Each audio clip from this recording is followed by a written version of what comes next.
Hey guys, welcome back ito sa channel natin. Today guys, tignan natin tong Lumetera, isang RPG game guys kung saan ay meron tayong crafting dito, meron tayong farming din dito, and marami pa guys.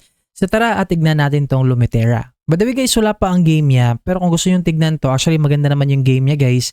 And pwede tayong sumali sa kanilang whitelisting na ginagawa dito. So ano nga ba tong Lumetera? By the way guys, tignan muna natin to, itong website nila, at saka itong video nila dito. Actually ito yung video nila. Makikita nyo naman to guys yung video niya guys. Actually napakaganda ng game nila.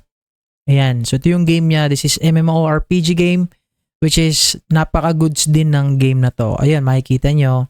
So main town, marketplace, tavern, guild hall, was castle, training grounds, blacksmith, and then cathedral. Andito guys lahat. Ayan. So mga quests andito rin.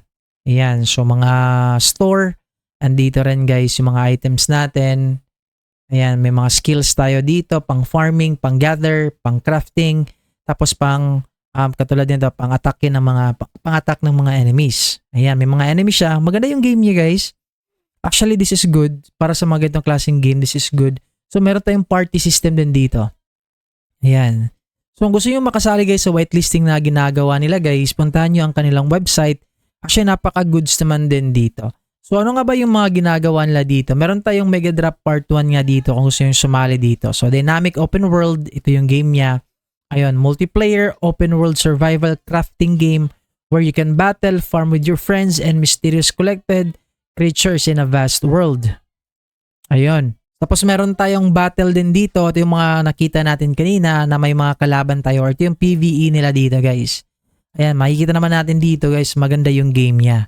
So, meron din tayong farming dito. So, actually guys, pwede tayong kumita dito ng free kahit wala tayong investment naman. Pero dapat makasali kayo dito guys sa kanilang whitelisting para makapag-start kayo agad. And lalo na pag meron silang playtest nga na ginagawa dito or event guys dito sa kanilang platform or sa kanilang social media. And ito yung farming nila guys, sample ng mga farming din natin. Meron tayong crafting din dito. So, marami tayong ways to earn dito guys. Tipin nyo, isang game lang pero marami tayong ways to earn dito. Meron tayong multiplayer din guys. Ayan, makikita nyo guys, napakarami ng mga players dito. So, MMORPG nga din siya guys eh. Kasi meaning guys, massive multiplayer role-playing game siya guys. So, yun yung MMORPG. Ayan, so pwede tayong makipag-party, pwede tayong makipag-boss raid dito.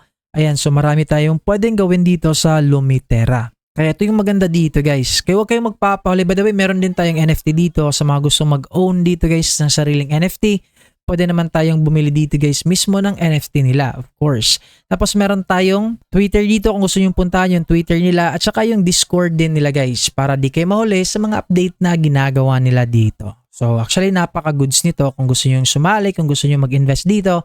Of course, nasa sa inyo pa rin yan siya guys. So tandaan nyo, goods ang game na to and napakaganda guys kasi nga kakasimula pa nga lang nito and magsa-start pa sila guys kaya possible na papaldo tayo dito sa Lumetera. Ayun guys, ito yung review natin regarding dito sa Lumetera. Kung nagustuhan nyo yung review natin today, so para maging updated kayo, just don't forget to leave a like and mag-subscribe na rin kayo. And turn on nyo na rin guys yung bell notification natin para every time na may upload tayong bago, so di kayo mahuhuli sa mga bagong updates natin regarding sa play to earn, free to play, at saka sa marami pang mga pwedeng pagkakakitaan. So ito lang guys yung Lumetera and see you guys sa ating next na video.